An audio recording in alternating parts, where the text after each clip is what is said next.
നിങ്ങൾക്ക് ഞാനൊരു demo class എടുത്തു തരികയാണ് പ്ലസ് വൺ ബിസിനസ് സ്റ്റഡീസിന്റെ. Okay, good morning students. Good morning, sir. Good morning, sir. Good morning, sir.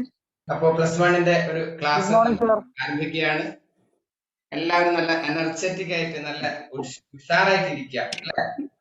ആദ്യത്തെ ഒരു ക്ലാസ് ആണ് നമ്മുടെ. ഒരുപാട് ബിസിനസ് ക്ലാസ്സുകൾ നമ്മളിങ്ങനെ കഴിഞ്ഞിട്ടുണ്ട്. അപ്പോ നമുക്ക് ഒരുപാട് ആക്ടിവിറ്റീസ് ഒക്കെ നടത്തേണ്ടതുണ്ട്. അപ്പൊ എല്ലാവരും നല്ല ചർച്ചയിലൊക്കെ നല്ല രീതിയിൽ ഇൻവോൾവ് ആവുക.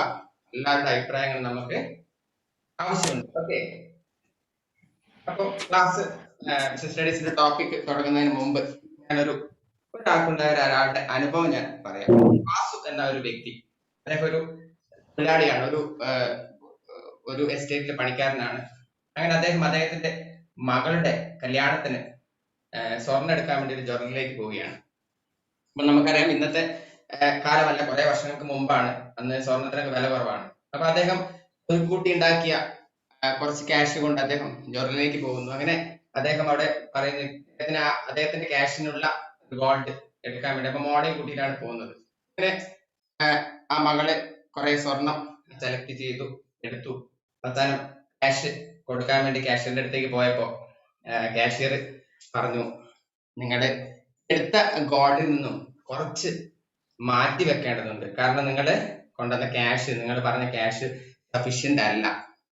അപ്പോ അദ്ദേഹത്തിന് ഭയങ്കര വിഷമമായി. അദ്ദേഹം മകളുടെ മുഖത്തേക്ക് നോക്കിയപ്പോ മകൾ ഭയങ്കര സന്തോഷത്തോടെ ആഗ്രഹിച്ചെടുത്ത സ്വർണം. അപ്പം അച്ഛന്റെ മുഖം കണ്ടപ്പോ മകൾക്കും വിഷമമായി. മകൾ പറഞ്ഞു, കുഴപ്പമില്ല അച്ഛാ, ഞാൻ അതിന്ന് കുറച്ച് മാറ്റി വെക്കാന്ന് പറഞ്ഞ് ആ മകള് കുറച്ച് ഗോൾഡ് മാറ്റി വെച്ചു.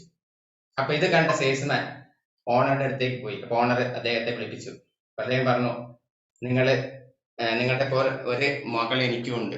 അതുകൊണ്ട് നിങ്ങൾ ഇപ്പൊ ഈ ഗോൾഡ് എടുത്ത അത്രയും ഗോൾഡ് നിങ്ങൾ വീട്ടിലേക്ക് കൊണ്ടുപോയി കല്യാണം നടത്തുക.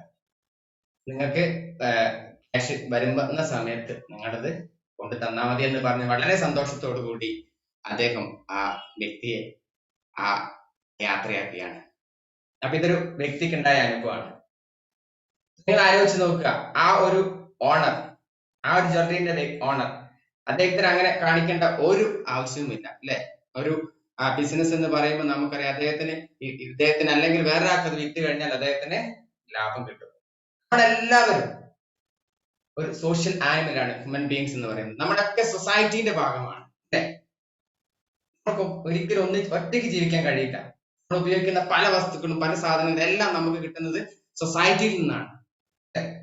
സൊസൈറ്റിനോട് നമുക്ക് ഒരുപാട് എന്തുണ്ട്, ഡ്യൂട്ടി ഉണ്ട്, അല്ലെങ്കിൽ കമ്മിറ്റ്മെന്റ് ഉണ്ട്, അല്ലെങ്കിൽ ഒബ്ലിഗേഷൻ ഉണ്ട് നമുക്ക് പറയാൻ കഴിയും. എല്ലാ വ്യക്തികൾക്കും ഉണ്ട്. ശില്പി ടൗണിൽ കൂടെ പോകുമ്പോൾ ഒരാള് സുഖമില്ലാണ്ട് കിടക്കുന്നു, അല്ലെങ്കിൽ റോഡിൽ അന്ന് കിടക്കുന്നു. ശില്പി എന്ത് ചെയ്യും? അദ്ദേഹത്തെ ഹോസ്പിറ്റലിൽ കൊണ്ടുപോകും. എന്തുകൊണ്ടാ? ആ ഒരു കമ്മിറ്റ്മെന്റ് നമുക്ക് സൊസൈറ്റിനോടുണ്ട്. കാരണം സൊസൈറ്റിന്റെ ഭാഗമാണ്, നമുക്ക് ജീവിക്കാൻ കഴിയില്ല. ഇതേപോലെ തന്നെ as A part of business organisation, business organisation നമ്മൾ എടുക്കുകയാണെങ്കിൽ, previous classes we already studied about what I mean by business, what are the various forms of business organization, sole proprietorship, partnership, etc. The ultimate aim of business is to earn profit എന്ന് നമ്മൾ പഠിച്ചിട്ടുണ്ട്. പക്ഷേ നമുക്ക് തറപ്പിച്ച് പറയാൻ കഴിയോ earning profit മാത്രമാണ് ബിസിനസിന്റെ object എന്ന് നമുക്ക് പറയാൻ കഴിയോ? ഇല്ല, ഒരിക്കലുമില്ല. പറ്റുമോ പ്രവീണൻ? ഇല്ല അല്ലേ? എന്തുകൊണ്ടാണ് ഒരു ബിസിനസ് തുടങ്ങണമെങ്കിൽ കമ്പൈൻ വേരിയസ് റിസോഴ്സസ്, മെറ്റീരിയൽ, ഒരുപാട് റിസോഴ്സസ് കമ്പൈൻ ചെയ്യേണ്ടതുണ്ട്. ഇതിനൊക്കെ ആകെ തുകയാണ് ബിസിനസിന്റെ റിസൾട്ട് എന്ന് പറയുന്നത് അല്ലെ. നമ്മളിപ്പോ ഒരു സാധനം കടയിൽ പോയി വാങ്ങുന്നു, അരി വാങ്ങുന്നു, പഞ്ചസാര വാങ്ങുന്നു, ഇതൊന്നും നമ്മൾ ഉണ്ടാക്കിയതല്ല. ആണോ? അല്ല. ഇല്ല, ഇത് പല സ്ഥലത്തുനിന്ന് വരുന്നതാണ്. അരി വേറെ കർഷകർ കൃഷി ചെയ്തുണ്ടാക്കിയ സാധനമാണ് നമുക്ക് കിട്ടുന്നത്. ഒന്നും നമ്മുടെ സ്വന്തമല്ല. ബിസിനസ് ഓർഗനൈസേഷൻ എന്ന് പറയുന്നത് ഒരു വ്യക്തി തുടങ്ങുന്നതാണെങ്കിൽ, ഒരു വ്യക്തികൾ തുടങ്ങുന്നതാണെങ്കിൽ, നമ്മൾ പറഞ്ഞത് ഫോംസ് ഓഫ് ബിസിനസ് ഓർഗനൈസേഷൻ ആര് തുടങ്ങുന്നതാണെങ്കിലും അവർക്ക് കമ്മ്യൂണിറ്റിനോട് കമ്മിറ്റ്മെന്റ്സ് ഉണ്ട് എന്ന് പറയാൻ കഴിയും. Not only earning profit, but also business is committed to the society. Duty to the society is obligation to the society. ഒരു ബാധ്യതയുണ്ട് സൊസൈറ്റിനോട്. നേരത്തെ ആ ബിസിനസ്മാൻ കാണിച്ച ആ ഒരു ഒബ്ലിഗേഷൻ അല്ലെ, നാളെ ബിസിനസ് ഓർഗനൈസേഷന്റെ തലപ്പത്തിരിക്കാൻ പോകുന്ന അല്ലെങ്കിൽ ബിസിനസ് ഓർഗനൈസേഷൻ എന്റർപ്രണർഷിപ്പ് നടത്താൻ പോകുന്ന നിങ്ങളുടെ ഈ +1 കുട്ടികൾ അറിഞ്ഞിരിക്കേണ്ട ഒരു കാര്യമുണ്ട്. എന്താ? ബിസിനസ് ഓർഗനൈസേഷന്റെ അൾട്ടിമേറ്റ് പ്രോഫിറ്റ് അല്ല, അതിനുപരി എന്താണ്?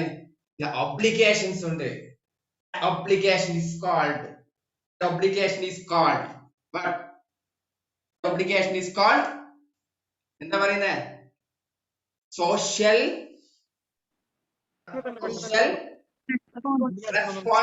responsibility. Responsibility. social responsibility.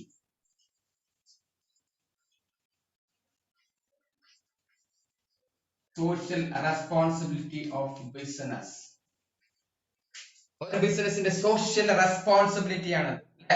ആ സോഷ്യൽ റെസ്പോൺസിബിലിറ്റി എന്ന് പറയുന്ന ബിസിനസ് കമ്മിറ്റഡ് ചെയ്യുന്ന ഒരുപാട് വ്യക്തികൾ, കസ്റ്റമേഴ്സ് ആയിക്കോട്ടെ, വർക്കേഴ്സ് ആയിക്കോട്ടെ, കമ്മ്യൂണിറ്റി ആയിക്കോട്ടെ, ഒരുപാട് വ്യക്തികളോട് എന്തുണ്ട്? കമ്മിറ്റ്മെന്റ്സ്. നമുക്കറിയാം, നിങ്ങൾ ചുറ്റുപാട് നോക്കിക്കഴിഞ്ഞാൽ ഒരുപാട് ഫോംസ് ഓഫ് ബിസിനസ് ഓർഗനൈസേഷൻസ് അവർ ഒരു തരത്തിൽ അല്ലെങ്കിൽ വേറെ തരത്തിൽ ഈ കമ്മിറ്റ്മെന്റ്സ് നിറവേറ്റുന്നവരായിരിക്കാം, അല്ലെങ്കിൽ അല്ലാത്തവരായിരിക്കാം. കമ്പയർ ചെയ്യാൻ സ്മോൾ ഓർഗനൈസേഷൻ നമ്മുടെ ചുറ്റുപാടുമുണ്ട് അല്ലെ. നമ്മളിപ്പോ പ്രളയമൊക്കെ വന്ന സമയത്ത് നമുക്കറിയാം ഒരുപാട് ബിസിനസ് ഓർഗനൈസേഷൻസ് അവർ ഒരുപാട് കമ്മിറ്റ്മെന്റ്സ് കമ്മ്യൂണിറ്റിക്ക് വേണ്ടി ചെയ്തിട്ടുണ്ട് അല്ലെ.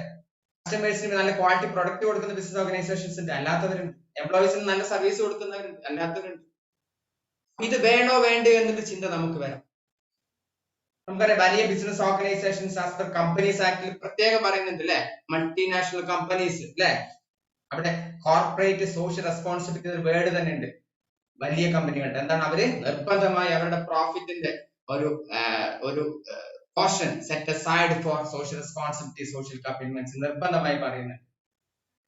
അപ്പൊ ഇവിടെ ഈ സോഷ്യൽ റെസ്പോൺസിബിലിറ്റി വേണോ വേണ്ടയോ അല്ലെ. പ്രവീൺ നാളെ അല്ലെങ്കിൽ ശ്യാമിന് നാളെ going to start a business organization by his own capital. അദ്ദേഹം ഒരു ബിസിനസ് തുടങ്ങാൻ പോവാണ്, അദ്ദേഹത്തിന് അവന്റെ സ്വന്തം ക്യാഷ് കൊണ്ട്. അപ്പൊ പ്രവീണ് പറയാണ്, ഞാൻ എന്റെ ക്യാഷ് കൊണ്ട് ടെക്സ്റ്റൈൽ ഷോപ്പ് തുടങ്ങുന്നു, എനിക്ക് താല്പര്യമുള്ള എംപ്ലോയീസിനെ അവിടെ അഡ്മിറ്റ് ചെയ്യുന്നു, അവർക്ക് താല്പര്യമുള്ള സാലറി ഞാൻ കൊടുക്കുന്നു, എനിക്ക് പറ്റുന്ന ക്വാളിറ്റി പ്രൊഡക്റ്റ്, എനിക്ക് പറ്റുന്ന ഗുഡ്സ് ചിലപ്പോൾ കാട്ടി ഉണ്ടാക്കും, വേണമെങ്കിൽ സാധനം വാങ്ങിയാൽ മതി. അങ്ങനെ ആ ഷോപ്പ് തുടങ്ങുന്നു. എന്ത് സംഭവിക്കും ആശ? അങ്ങനെ ഒരു ബിസിനസ് തുടങ്ങി, എന്ത് സംഭവിക്കും ആശ? എന്ത് സംഭവിക്കും ബിസിനസിന്റെ? പ്രവീണിന്റെ ബിസിനസിന് എന്ത് സംഭവിക്കും? ആയുസ് ഉണ്ടാവോ?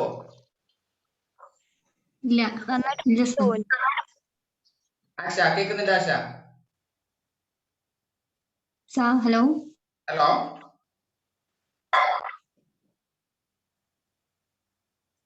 കേൾക്കുന്നുണ്ടോ? പറഞ്ഞോ. സാർ പറഞ്ഞ കേട്ടില്ലേ സാർ? എന്ത് സംഭവിക്കും പ്രവീണിന്റെ ബിസിനസിന്? ആദ്യം പറഞ്ഞ കേട്ടില്ലായിരുന്നു സാർ. ജെസ്സി പറയൂ, എന്ത് സംഭവിക്കും ജെസ്സി? സാർ അത് മുന്നോട്ട് പോകില്ല.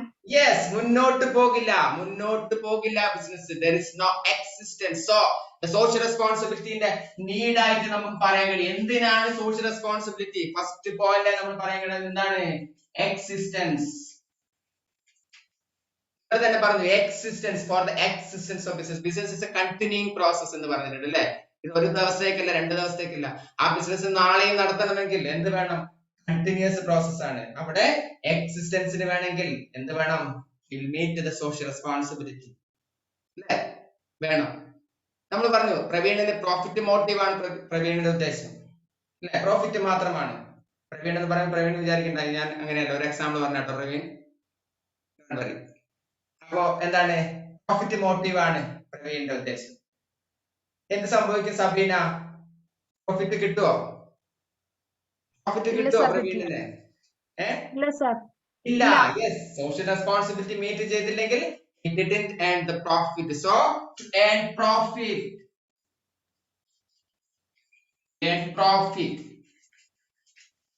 നേടണമെങ്കിൽ ബിസിനസ് മസ്റ്റ് എന്താണ്? meet the social responsibility meet ചെയ്തിരിക്കണം. നമുക്ക് നിർബന്ധമായി പറയാൻ കഴിയില്ലെങ്കിൽ ബിസിനസ് കൂട്ടിപ്പോകും. നാളെ ആശ്ലിൻ പോവാണ് ഷോപ്പില് അല്ലെ, തുണി വാങ്ങാൻ പോവാണ്. ആശ്ലിൻ തുണി വാങ്ങി വന്നു കഴിഞ്ഞപ്പോ 2 ദിവസം ഉപയോഗിച്ച തുണി കംപ്ലൈന്റ് ആയിപ്പോയി. എന്ത് സംഭവിക്കും?